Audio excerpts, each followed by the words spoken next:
ఓం నమో వెంకటేశాయ. ప్రియ శ్రీనివాస్ భక్తులారా, మనం కొంతకాలంగా శ్రీనివాసుడు పద్మావతుల సమాగమం గురించి కొంచెం చెప్పుకున్నాం. ఈ మధ్యలో కాస్త సుఖమహర్షి గురించి కూడా చెప్పుకున్నాం. సరే, ఇంకా మనం కథలోకి వచ్చేద్దాం. సరే, గజేంద్రుడు అంటే ఒక ఏనుగు ఇలా చేతులు దాని కాళ్ళని ఇలా పెట్టి నన్ను శరణు వేడినప్పుడు వదిలేస్తాడని చెప్పుకున్నాం కదా శ్రీనివాసుడు. అలా ఏనుగు వెళ్ళిపోతుంది. ఏనుగు వెళ్ళిపోయిన తర్వాత అక్కడికి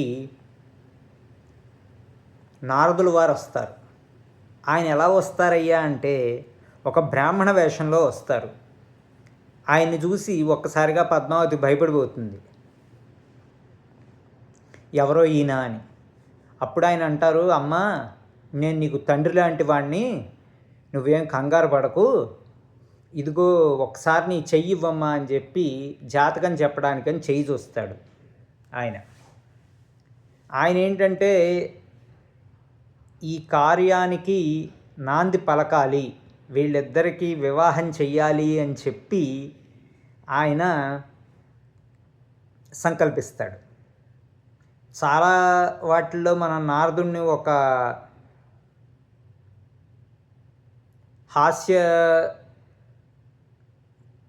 హాస్యం చేసేవాడిగా చూస్తూ ఉంటాం. కానీ ఆయన అలాంటివి ఆయన కాదు. ఆయన చాలా గొప్ప మహానుభావుడు. ఆయన వల్ల ఎన్నో లోక కళ్యాణ కార్యాలు జరిగాయి. కాబట్టి ఆయన చెయ్యి చూసి పద్మావతి అమ్మవారిది, ఆహా, నీకు సాక్షాత్తు శ్రీ మహావిష్ణువే భర్తగా వస్తాడు, ఇదిగో ఆయన ఈ రూపం ఇలా ఉంటుంది, ఆయనది చాలా అందంగా ఉంటాడు, నీకు ఆయనే భర్త అని చెప్తారు. చెప్పి ఇంకా అక్కడి నుంచి వెళ్ళిపోతాడు. ఇంకా ఆవిడ ఆలోచిస్తూ ఉంటుంది. అలా ఆలోచిస్తూ ఉండగా ఆయనకి అలా అమ్మవారు ఆలోచిస్తూ ఉంటుంది. ఆలోచిస్తూ ఉండగా ఇంకా మన శ్రీనివాసుడు అక్కడ ఒక్కసారిగా ఆగుతాడు ఆమెను చూసి. ఆగి, ఆహా, ఎంత బాగుంది ఈమె అని అనుకుంటాడు. మనం ఏదో ఇక్కడ ఈయన మోహపడిపోయాడు అని అనుకోకూడదండి. ఎందుకంటే ఇది ఆయన మానుష రూపంలో ఉన్నాడు కాబట్టి అలా నటిస్తున్నాడు. అదే ఆలోచించాలి మనం. అదేదో ఆయనకి చాలా ఎగ్జైట్మెంట్ వచ్చేసింది అలానే అనుకోకూడదు మనం. ఆయన ఉన్నది మానవ రూపంలో కాబట్టి ఆయన అలా మోహం వచ్చినట్టుగా నటిస్తున్నాడు. సరే, అయితే ఏమవుతుందంటే అక్కడ వెళ్ళి అడుగుతాడు,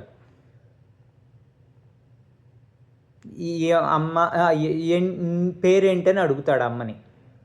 ఆమె పద్మావతి అని చెప్తుంది. ఈయన ప్రవర చెప్తాడు, ఏమని, తన పేరు కృష్ణుడు అంటాడు, నంద యశోదల కుమారుణ్ణి అంటాడు, ఈ వెంకటాచలంలోనే ఉంటాను అని చెప్తూ ఉంటాడు. ఇక్కడ మనం ఆలోచించాల్సింది ఏంటంటే కృష్ణుడు అని ఎందుకు చెప్పాడు, నందుడు కొడుకుని ఎందుకు చెప్పాడు, యశోద తల్లిని ఎందుకు చెప్పాడు? ఎందుకు అంటే వకుళమాత ఎవరు? యశోద. ఆవిడ చాలా బాధపడుతుంది. ఇన్ని పెళ్ళిళ్ళు చేసుకున్నావు కృష్ణ, ఒక్క పెళ్ళికి కూడా నేను చూడలేకపోయాను, నా చేతుల మీద నీకు పెళ్లి చేయలేకపోయాను అని బాధపడుతుంది ఆవిడ ఒకసారి ద్వారకకు వచ్చినప్పుడు.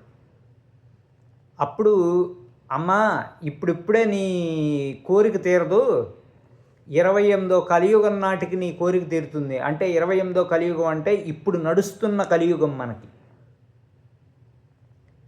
ఇంకో విషయం ఏమండి, శ్రీనివాసుడు ఎప్పుడూ ఉన్నాడు వెంకటాచలంలో, కానీ ఇప్పుడే మనకి వ్యక్తమయ్యాడు. అంటే మనకి కనపడుతున్నాడు, మన కళ్ళకి, మన బాహ్య చక్షువులకి అంటే మన మాంసనేత్రాలకి కనపడుతున్న యుగం ఈ 28వ కలియుగం. అంటే 27 కలియుగాల్లో స్వామి ఎప్పుడూ తిరుమల ఆనంద నిలయంలో లేడు. కానీ అక్కడ మొత్తం ఆ కొండంతా ఆయనది. ఆయనే అక్కడ ఉన్నాడు. వైకుంఠం నుంచి వెంకటాచలానికి, వెంకటాచలం నుంచి వైకుంఠానికి వస్తూ వెళ్తూ ఉంటాడు ఆయన. అదనమాట మనం తెలుసుకోవాల్సింది. సరే, ఆవిడ కూడా తన ప్రవర్ చెప్తుంది, తను ఆకాశరాజు పుత్రిక అని చెప్తుంది, అంతా బాగానే ఉంది. ఇద్దరికీ ప్రేమ కలుగుతుంది. సరే, అప్పుడు ఆమె చెప్తుంది, అంతఃపుర స్త్రీలుతో మాట్లాడితే ఇది నిన్ను దండిస్తారు, నువ్వు ఇక్కడి నుంచి వెళ్ళిపో అని చెప్తుంది. ఆయన వెళ్ళడు. అయితే తన చెలికత్తులతో రాళ్ళే వేయించి కొట్టిస్తుంది. ఈయనకి దెబ్బలైతే తగలవు, కానీ ఈయన గుర్రం ఉంటుంది కదా, ఆ గుర్రానికి తగులుతాయి. ఆ గుర్రం ఎవరు? సాక్షాత్తు వాయుదేవుడు. నాకు ఇదే ఇప్పుడు నాకు తప్పదనమాట అని చెప్పి ఆ గుర్రానికి దెబ్బలు తగిలినప్పుడు ఆ గుర్రం పడిపోతుంది. అంటే చచ్చిపోయినట్టు నటిస్తుంది. ఇంకా చూసి వాళ్ళు భయపడి పారిపోతారు. కాబట్టి ఏంటంటే ఇక్కడ ఇదంతా ఒక లీల. అలా ఆవిడ్ని చూసిన తర్వాత మెల్లగా ఇంటికి వస్తాడు. ఇంటికి వచ్చిన తర్వాత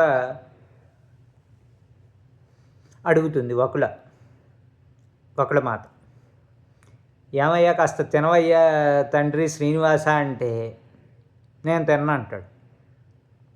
అదేంటయ్యా పొద్దున్నెప్పుడో వెళ్ళావు, ఇప్పుడు వచ్చావు, తిన్నావో తినలేదో తెలీదు, కాస్త ఎంగిలి పడిన ఆయన అని చెప్పి బతిమలాడితే, నాకు తినబుద్ధి కావట్లేదు, నాకు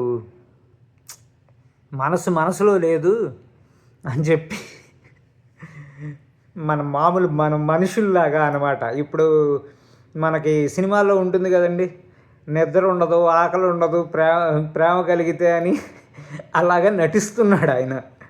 ఆయనకి కామబాధ ఏంటండి? లేకపోతే ఆయన ఎవరు? సాక్షాత్ శ్రీమన్నారాయణుడు.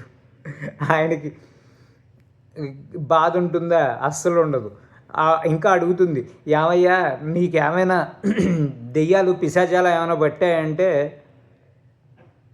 నేను మహాద్భుతాన్ని, అంటే నేనే సర్వశ్రేష్ఠుణ్ణి, నన్ను ఎవరు పట్టుకుంటారు, నన్ను గనక ఆరాధిస్తే, నన్ను గనక ప్రార్థిస్తే అన్ని పిశాచాలు భూత ప్రేతాల యొక్క భయాలన్నీ తొలగించేవాడిని నేను, నన్నెవరు పట్టుకుంటారు అని చెప్పి అంటాడు.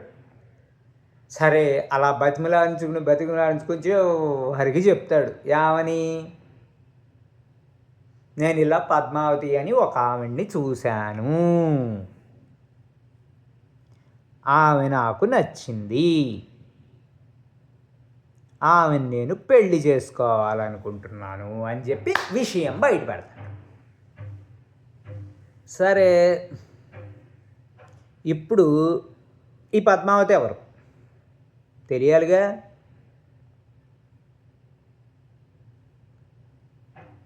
అప్పుడు శ్రీనివాసుడు చెప్తాడు. వెనక్కి వెళ్ళిపోయి, మన రెగ్యులర్ మాటల్లో అనుకుంటే ఫ్లాష్ బ్యాక్, కొన్ని పదుల త్రేతాయుగాల ముందు, అంటే సుమారుగా 2వ త్రేతాయుగం 3వ త్రేతాయుగం అని లెక్కేసుకోవచ్చు మనం. సుమారు ఆ సమయంలో వచ్చిందంటారు రామాయణం. కాబట్టి మన 28వ ద్వాపర యుగంలో కృష్ణుడు పుట్టాడు. 22వ 23వ త్రేతాయుగంలో రాముడు వచ్చాడు సుమారుగా. కాబట్టి ఆ సమయంలో నేను అడవికి వెళ్ళాను, సీతమ్మ తల్లితో, రావణుడు అపహరించాడు సీతని. అయితే అపహరించబోయి తీసుకెళ్తుంటే సీత హా సీత, హా లక్ష్మణ అని చెప్పి అరుస్తుంది. ఆ సమయంలో నేనేం చేశాను, ఆ సమయంలో అగ్నిదేవుడు ఏం చేశాడంటే, ఈ సీత ఎవరైతే ఉందో ఆయన దగ్గర, ఆమె సీత కాదు, సీతాకృతిలో ఉన్న వేదవతి అసలు ఆవిడ సీతే కాదు, నువ్వేమో పిచ్చివాళ్ళలాగా తీసుకెళ్తున్నావు అని చెప్పి ఒక చిన్న ట్రిక్ ప్లే చేస్తాడు, బోల్తా కొట్టిస్తాడు.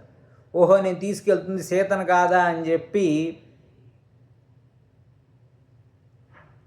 అగ్నిదేవుడు ఏం చేస్తాడంటే సీత ఆకృతిలో ఉన్న వేదవతిని తీసుకెళ్ళి ఆ పుష్పక విమానంలో ఉంచి అసలు సీతమ్మ వారిని తీసుకెళ్ళి తన సంరక్షణలో ఉంచుకుంటాడు. కాబట్టి అసలు సీతమ్మ వారు ఎప్పుడూ అగ్నిదేవుడి సంరక్షణలోనే ఉన్నారు. కాబట్టి ఈ వేదవతి అక్కడికి వెళ్ళి అక్కడ మన లంకలో అక్కడ సీతగా చలామణి అయ్యిందనమాట. కాబట్టి అక్కడ సీతమ్మ వారు అని అనుకుని ఈ రావణుడు ఇంకా తెలిసిందే కదా, ఆవిడ్ని భయపెట్టడం, రాముడు పంపించడం హనుమంతుడు వచ్చి చూసి రమ్మంటే కాల్చి వచ్చినట్టు మొత్తం లంకనంతా తగలబెట్టేయడం, ఆ తర్వాత మళ్ళీ రాముడు రావడం, ఇవన్నీ యుద్ధం జరగడం అన్నీ మనకి తెలిసిందే కదా రామాయణం. ఇదంతా అయిపోయిన తర్వాత రాముడు అడుగుతాడు ఏమని, అగ్ని పరీక్ష నువ్వు అగ్నిలో ఇది చేసి రమ్మంటాడు, అగ్ని పరీక్షకు సిద్ధమమ్మ అంటాడు. రాముడు ఆజ్ఞ నెరవేరుస్తుంది. ఎవరు? వేదవతి. ఆవిడ అగ్నిలోకి ప్రవేశించంగానే అగ్నిలోంచి బయటకు వచ్చేటప్పుడు 2 సీతలు వస్తారు. అదేంటి? రాముడికి కన్ఫ్యూజన్ వస్తుంది. ఏంటి 2 సీతలు వస్తున్నారేంటి అంటే అప్పుడు సీతమ్మ తల్లి చెప్తుంది ఏమని, ఈవిడ వేదవతి, నా ప్లేస్లో ఈవిడ ఉండే అక్కడ మొత్తం రావణుడి దగ్గర బాధలన్నీ పడింది, ఈ 1 సంవత్సరం బాధ అంతా ఈమె పడింది నా బదులు, ఈమెను మీరు పెళ్లి చేసుకోండి అని చెప్పి సీతమ్మ తల్లి అడుగుతుంది. అడిగితే అప్పుడు రాముడు అంటాడు, ఇది కుదరని పని, ఇప్పుడు నేను చేయలేను, ఇప్పుడు కాదు 28వ కలియుగం వచ్చే సమయంలో 28వ కలియుగంలో ఈవిడ్ని నేను వివాహం చేసుకుంటాను అని చెప్పి చెప్తాడు. అప్పటిదాకా బ్రహ్మ సంరక్షణలో ఈ వేదవతి ఉంటుంది. ఈ వేదవతి అంతకుముందు ఏంటంటే రావణాసురుడు ఈమెను మోహిస్తాడు, బలాత్కారం చేయబోతుంటే ఆవిడ అగ్నికి ఆహుతి అయిపోయి తర్వాత అగ్నిదేవుడికి కుమార్తెగా పుడుతుంది. ఆవిడే ఇటు వచ్చిందనమాట. సరే, ఇప్పుడు 28వ కలియుగం అంటే ఇప్పుడు మనం ప్రస్తుతం ఉన్న కలియుగంలోకి వచ్చేస్తే అసలు విషయం ఏంటంటే ఆ వేదవతే పద్మ సరోవరం దగ్గర ఆకాశరాజుకు దొరికిన పద్మావతి. కాబట్టి ఇప్పుడు ఆ పద్మావతిని వివాహం చేసుకోవడానికి సాక్షాత్తు శ్రీమన్నారాయణుడు శ్రీనివాసుడి రూపంలో మనకి వ్యక్తమయ్యాడు. ఇక్కడ ఒకటి ఆలోచించాలి, మరి పద్మావతి అమ్మవారి గుడి మనకి తిరుచానూరులో ఉంది. ఆవిడెవరు? శ్రీనివాసుడి భార్య కాదు, ఆవిడ శ్రీ మహాలక్ష్మి. ఆవిడ పద్మావతి అని రావడం ఎందుకు అంటే దానికో చిన్న కథ ఉంది. అది తర్వాత మన అధ్యాయాల్లో వస్తుంది. అసలు ఎందుకు లక్ష్మీదేవి వస్తుంది ఏంటి ఆ విషయాలన్నీ తర్వాత చెప్పుకుందాం. ప్రస్తుతానికి మనం చూసే తిరుచానూరులో ఉన్న పద్మావతి అమ్మవారు పద్మావతి కాదు.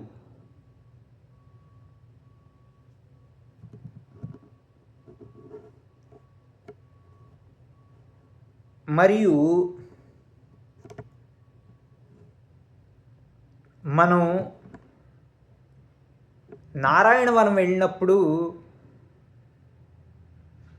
మనకి వెంకటేశ్వర స్వామి గుడి ఉంటుంది. అక్కడ నారాయణవనంలో వెళ్తే మీరు వెంకటేశ్వర స్వామి గుడి ఉంటుంది. అక్కడ ఉండే అమ్మవారు పద్మావతి అమ్మవారు. ఆవిడ శ్రీనివాసుడు పెళ్లి చేసుకున్న ఈ పద్మావతి మనం ఇప్పుడు చెప్తున్న కథలో ఆవిడ్ని శ్రీనివాసుడు పెళ్లి చేసుకున్నాడు. అర్థమైందా అండి? కాబట్టి ఈ రకంగా నాంది పడింది. ఎవరికి? శ్రీనివాసుడు పద్మావతి యొక్క కళ్యాణానికి. ఇప్పుడు ఈ విషయం అంతా విన్న తర్వాత బకుళమాత సరేనయ్యా నేను వెళ్ళి మాట్లాడతాను అని చెప్పి చెప్తుంది. ఇంకా బకుళమాత ఎలా వెళ్ళింది, ఆవిడ వెళ్ళిన నారాయణపురం అంటే మన ఆకాశరాజు రాజ్యానికి వెళ్ళడం, ఇదంతా వచ్చే వారం చెప్పుకుందాం. ఆ శ్రీనివాసుడు ఎప్పుడు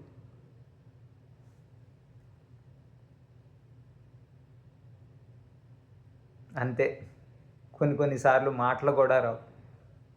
ఆయన్ని నమ్ముకున్న వాళ్ళని నడి సముద్రంలోంచైనా లాగవతల పడేస్తాడు. అంతే. నేను ఎన్నోసార్లు చెప్తూ ఉంటా, ఎన్నిసార్లైనా చెప్తూనే ఉంటాను. ఎందుకంటే మన బుర్రలకి శ్రీనివాసుడి మీద భక్తి రావాలి రావాలి రావాలి, ఆయన్నే తలుచుకుంటూ ఉండాలి అంటే మనం ఎన్నిసార్లైనా చెప్పుకోవచ్చు. ఇది రిపిటేషను